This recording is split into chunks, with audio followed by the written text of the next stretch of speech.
Lethal force has been authorized.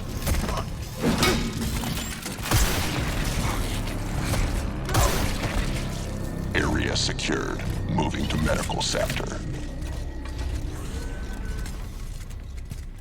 I need rings, Super Bowl size. I need a fine dime with some Super Bowl thighs. You say you the truth, that's a Super Bowl lie. I flex on a nigga like a super swole guy. You come into the squad and you super gon' die. I make it look easy and I super don't try. It's funny, everybody always looking up to me, but I've always been a super short guy. Bye.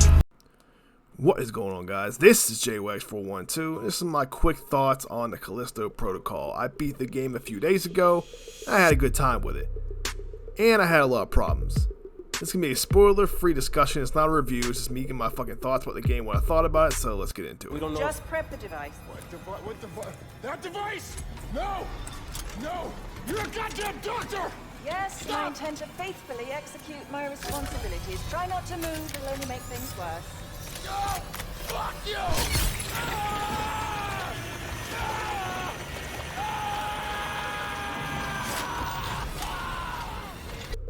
Now, the first most obvious thing is when the game launched, it had a lot of performance issues on the Xbox Series S, X, and the god-awful performance on the PC. That has since been addressed. They addressed it pretty quickly, so good for them. But it should never fucking release the way in the first place. It should never release in that state. I understand shit happens. They fixed it quick. They addressed it immediately. But it should not have ever released like that. And it's kind of fucking convenient. I bought the game on PS5, and on PS5, I played in performance mode and experienced no fucking issues whatsoever. And you know, I gotta take a jab at the Xbox. The Xbox side of this shit had no ray tracing, no reflections, all that fucking 12 teraflop shit that's supposed to be there. You would think, oh, the goddamn PlayStation has 10 teraflops, but no. The PS5 is the superior version. Maybe that has something to do with all the fucking employees they sent over there, the 150 people they sent over there to help with the mocap and whatnot. Who the fuck knows? But this thing performs flawlessly on PS5, and it should be now, at the time of this video, ironed out across all platforms. Let's start off with the gameplay.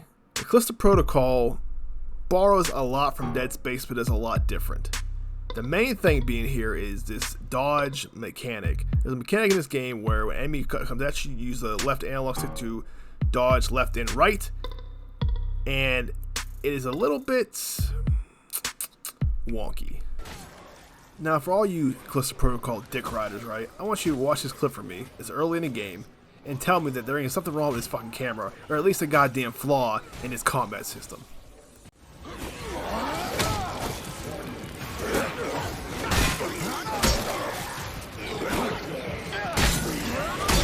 Now, don't get me wrong, it's not terrible by any stretch, but this game has a serious problem with it. It requires precision timing for the dodge left and right mechanic, and the problem comes into play. One-on-one enemies is fine. You can cheese that shit all day. You can dodge a one-on-one enemy. You can dodge that shit for hours and just have fun with it.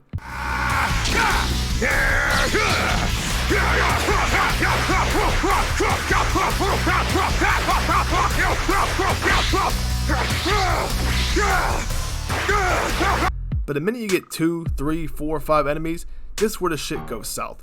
Because you cannot dodge from your right, you have no indication of what's coming from your back. Your field of view is very tight up close to the back of your person, so you literally have pretty much zero peripheral vision. Motherfucker!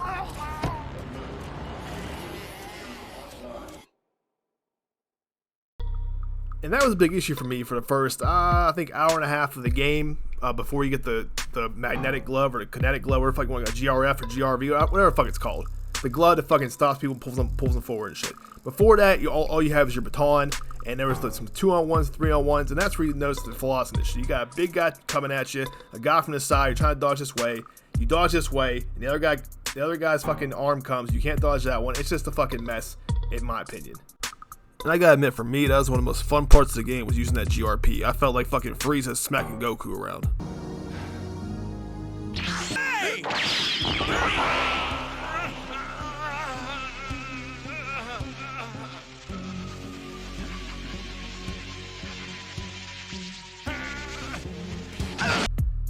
But after you get the GRF, or whatever that goddamn glove is called, It kind of alleviates a tiny bit here. You can pick an enemy up and throw them into an environmental hazard, set them over rails, and kill them instantly, so you have a little more leeway, but still, it's not that effective, especially when you first get it, because it only has a little bit of battery life, so it doesn't last very long.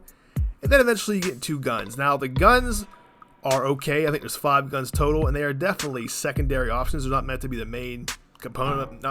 It's not meant to be your main weapon. This game is focused on melee combat. It was clearly designed that way. They want you to be up close and personal, and I will say that you fucking feel the impact of these hits. Like, I enjoyed that part of it. You feel like you're breaking bones, and they got the whole mechanic where you're taking out people's faces and arms. That all worked very well.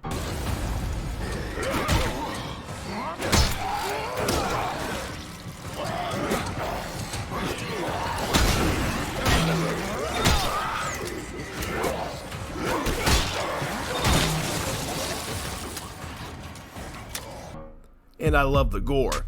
Then you get to the death animations, okay? I don't know how many death animations there are. There's a decent bit in this game, on the base game. But after you die, if you're playing max security, you're gonna fucking die a lot. After you die, 10, 20, 30 fucking times, these kill animations get repetitive and boring to watch. And the worst part is, there is no option to skip them. So every time you die, you have to watch sometimes a fucking 10-second, 12-second animation of you getting brutally beaten to death by these monsters. Continue on with the gameplay. It's pretty straightforward. You have your baton, you have your arsenal weapons, you have your GRF, and of course there's a station where you can upgrade these items using Callisto credits, the currency that you collect throughout this world.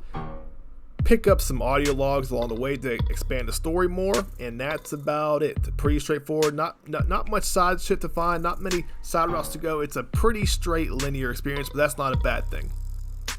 Now, some of the guns are pretty cool. My favorite being the skunk gun, which is like a little tiny sawed-off shotgun. That and the riot gun. Yes, I love the shotguns. They were good to back people up if they got too close.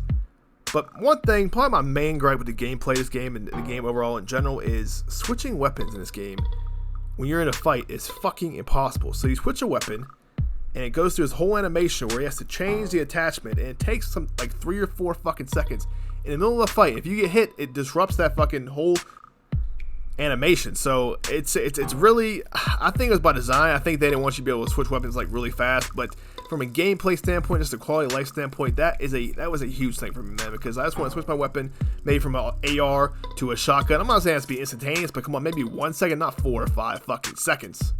You can press left or right in the D-pad to switch weapon, but I never found it to be reliable. I found sometimes they won't even fucking go through animation. Or you can press, I forget what the button is, but you can press and it shows a list of them, but then you have to go to the actual gun you want, then press fucking X on it, then wait for the animation in the middle of you doing all this fighting. It's just not a good system. They kind of fucked up on that, or maybe it was by design, but either way, I didn't care for it. The other big gameplay gripe I have is there is a boss you'll encounter in this game called the Two-Head. It's no secret. This might be quite possibly the worst boss fight I've ever had in a video game. You literally, it's a cool scene. You're on like a tram train and then this thing comes up. It's very Resident Evil-ish in its nature, right? It reminded me a lot of RE3. But once the boss approached me, I dodged to the left, shot, dodged to the left, shot, dodged to the left, shot. And repeated that the whole goddamn way. This boss has one move. He swings, you dodge left, shoot. Swing, dodge left, shoot. Repeat that, then he drops to a knee, you beat him with your baton, he splits in 2, you do it all over again, and that's it. And then they throw that same fucking boring ass boss at you 3 more fucking times before the end of the game. That shit was lame. That shit, if you ask me, was lazy. And the 3rd time I saw that fucking thing, I said, Jesus Christ, here we go again with this shit. It's gonna use all my fucking ammo and be boring as fuck. I've heard a lot of people say that they are not a fan of the mobility of the character. The main character, Jacob, he is not very fast. There is a run button, but you cannot go very quick. There's no quick turn, which they probably should have added, but in my opinion, for this kind of game, what they were going for, survival horror aspect of it, you shouldn't be able to sprint around the map freely. You shouldn't be able to, should be like a dodge button or a fucking roll button. They did it right. They did it how they wanted. They wanted to be claustrophobic, and they wanted to play that way, so I understand the choice behind that. Another thing I had a huge problem with was the inventory system. When you first start the game, you have 6 inventory slots. In this game, even on maximum security, throws a lot of items at you. You got power converters, which you can sell for Callisto currency. you have ammo, you have health injectors, and none of this shit stacks. So if you want more than one health injector, you have 3 or 4 health items. It's all it takes up 1 slot. If you have an energy converter, it takes up 1 or 2 slots. It does not stack, which is fine with me. That's a survival horror thing, right?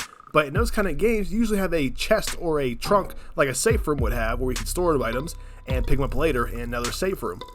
You can't do that here. So you're constantly making decisions like, oh, do I want to drop this converter that's worth 1,000 points? Or do I want to drop this? Sometimes you got to drop, 18 rounds of ammo that could be crucial for later. Again, I'm not sure if that's a design choice that was intentional, or they just fucked it up entirely and didn't realize what they were doing. If I had to guess, I would say they did not think about that feature entirely, because it's very cumbersome. It made the whole experience downgrade a little bit. It was very tough to, when you're trying to fight these enemies, trying to get all these resources together, where you're stomping out enemies for extra resources, and then you have to give up all that shit that you just work for. It's kind of disheartening, and it makes you wonder, well, why did I go, this extra route or whatever, this extra circle route to pick up these items just to not be able to pick them up or have to drop them to progress in the story? So that could have been ironed out as well. Now, as far as atmosphere goes, I give them credit, right? The sound was on point, they had the lighting correct, the corridors looked good, it was freaky, it was going through the vents in particular was, claustrophobic. They had a lot of ambiance in this game, a lot of, smoke going on, and it's very eerie to walk around. Does that mean it's scary? No, not to me. I was never really scared in this game.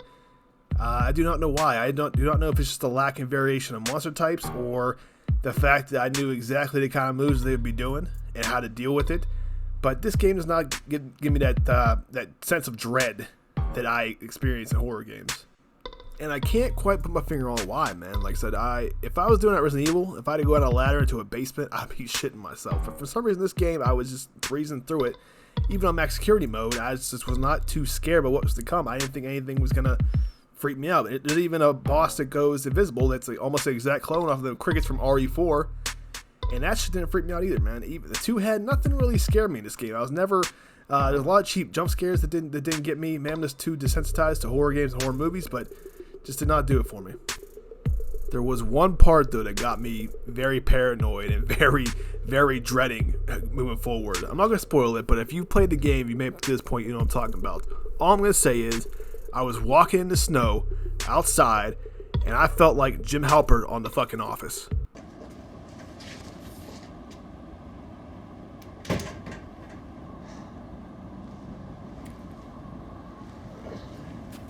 I'm sorry. I had no idea. No, it's okay. Okay. Oh my God. Oh God. No.